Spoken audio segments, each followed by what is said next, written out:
अस्सलाम वालेकुम वर्गोज़, मैं हारिस अज़मी प्रोफेशनल एस्ट्रोलॉजर आपकी खिदमत में हाजिर हूँ। इस हफ्ते की रिसर्चेज लेकर इम्पॉर्टेंट वीक है। सूरज अपनी मूवमेंट्स को पूरा करते हुए जनवरी में इस साल के आगाज़ में ही अपना घर तब्दील करेगा इस हफ्ते।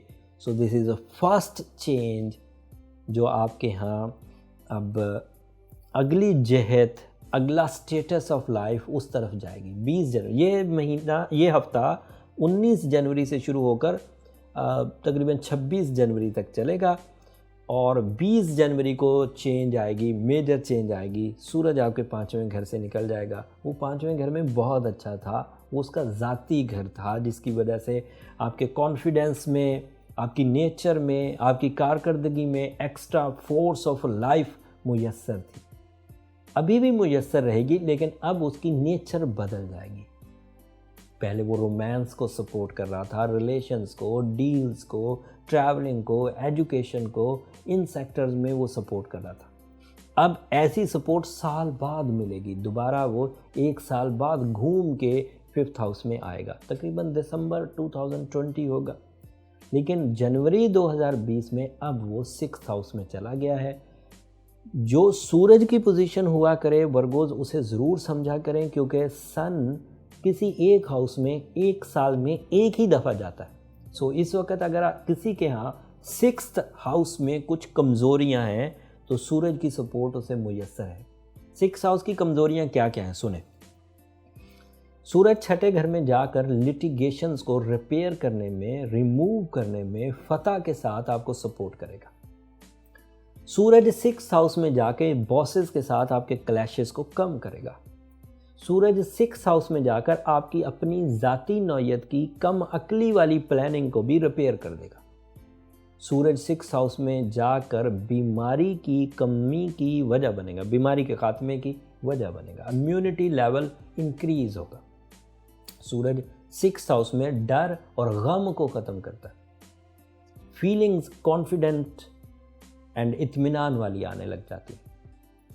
बात अभी भी ख़त्म नहीं हुई ना वर्गोस। आपका रूलिंग प्लैनेट मरकरी 16 जनवरी को इसी 6th हाउस में दाखिल हो गया था, जिस हाउस में 20 जनवरी को सूरज दाखिल होगा। अकेला सूरज वो सब फ़वाइद देगा जो मैंने अभी इससे पहले गिनवाए, बट मरकरी के साथ मर्ज होकर उसके फ़वाइद डबल इन स्ट्रेंथ हो जाएंगे। Mercury is your ruling, your nature का प्लैनेट, आपकी फितरत में गैर मामूली तब्दीलियाँ लाएगा। स्टूडेंट्स के लिए मरकरी की पोजीशन 6th हाउस में काफ़ी प्रोडक्टिव होगी। वीकनेस ऑफ कंसंट्रेशन, गैर मुस्तकिल मिजाजी के शिकार तमाम ही वर्गों, चाहे स्टूडेंट्स हों, चाहे ताजिर हों, चाहे हस्बैंड्स हों, चाहे छोटे बच्चे हों, चाहे घरेलू ख़वातीन हों, सब कंसंट्रेशन के साथ, मुस्तकिल मिजाजी के साथ टारगेटफुल होकर आगे बढ़ेंगे।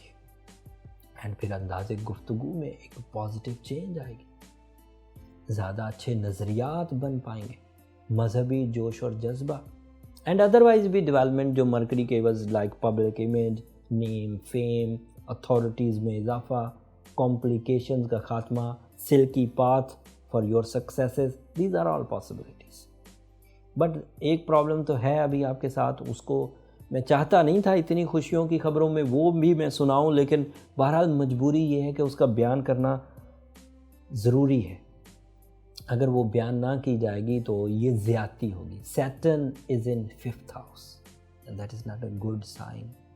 सैटर्न जब तक आपके यहाँ 5वें घर में है, ना वो जुपिटर को खुल के काम करने देगा, ना वो ये सन की पोजीशन को खुल कर आपको फ्यूल अप करने देगा। अदरवाइज भी complications like backbone issues, stomach problems, throat issues, बालों का गिरना, ये सब पॉसिबिलिटीज़ हैं due to that Saturn. Relationship delays, निकाह की तारीख डिसाइड ना हो पाना, आपने कुछ भी ना किया हो तब भी तोहमत आप पर लग जाना, this is possibility due to Saturn. जब तक वो 5वें घर में है, ज़्यादा देर नहीं है, 21 मार्च तक है, बट जब तक है तब तक तो उसे बैलेंस करना होगा। एज अ वर्गो मैंने जो रेमेडीज़ एनुअल वीडियोस में दी थी उनमें से रूबी था, ब्लू सफ़ायर था, येलो सफ़ायर था, पर्ल्स, ओपल, ये ऐसे स्टोन्स हैं जिनकी फ्रेंडली रेडिएशंस इस सैटर्न को बैलेंस कर सकती है। अगर सैटर्न बैलेंस हो जाए तो ये जितनी मैंने खुशखबरियाँ सुनाई हैं सब फ्री एंड फ्रीक्वेंटली ईजीली आप तक पहुँचती रहेंगी।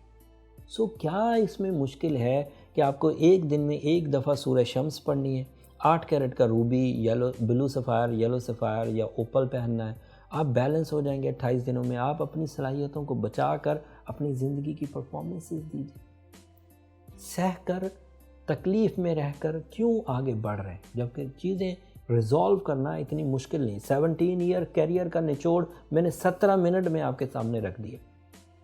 अगर कोई अक्लमंद वर्गो होगा वो अपनी सलाहियतों को क्यों वेस्टेज में डालेगा, क्यों ट्रैश बिन में डालेगा, जबकि वो रिपेयर कर सकता है। सूरह शम्स पढ़ना क्या मुश्किल है। उम्मीद है आप मेरी कम बातों को ज़्यादा समझेंगे और अपने इस सैटर्न को बैलेंस करके सूरज की और अपने रूलिंग प्लैनेट मरकरी की पोजीशन को इंतहाई अच्छे अंदाज से यूज़ करेंगे अपनी तालीम के लिए, अपने रिलेशंस के लिए, अपनी कॉम्प्लिकेशंस को रिजॉल्व करने के लिए, ज़िंदगी में अपने आप को मनवाने और अथॉरिटीज़ इख्तियारात क्रिएट करने के लिए, लोगों के लिए मुफीद होने के लिए, कैरियर को आगे बढ़ाने के लिए, इज़्ज़त और शान व शौकत को आगे बढ़ाने के लिए, लग्जरीज़ ऑफ लाइफ को आगे बढ़ाने के लिए। ये इस हफ्ते का ओवरव्यू था वर्गोज़। उम्मीद करता हूँ मेरी दी हुई मालूमात आपको वक्त को समझने में मददगार साबित हुई होंगी। और मेरी दरख्वास्त वर्गोज़ हमेशा की तरह यही रहेगी कि अगर मेरी ये दी हुई मालूमात आपको ज़िंदगी में इतना सा भी फ़ायदा दे, आपको अपनी सलाहियतों को पॉलिश करने में मदद दे, तो मुझे अपनी दुआओं में ज़रूर याद रखिएगा। आपकी दुआएं न सिर्फ मेरी इस दुनिया के लिए बल्कि आखिरत के लिए भी सबसे कीमती सरमाया है। अगले हफ्ते दीगर प्लानिटरी चेंजेस आएंगे, वो आपके लिए अच्छे हैं कि बुरे, तफसील अगले हफ्ते बयान करूंगा। तब तक के लिए इजाज़त दीजिए। जाते जाते चैनल को ज़रूर सब्सक्राइब कर लीजिएगा। आपकी सब्सक्रिप्शन से मेरी और मेरी पूरी टीम की ज़रा हौसला अफजाई हो जाती है। अगले हफ्ते तक के लिए इजाज़त। अल्लाह ने के पास।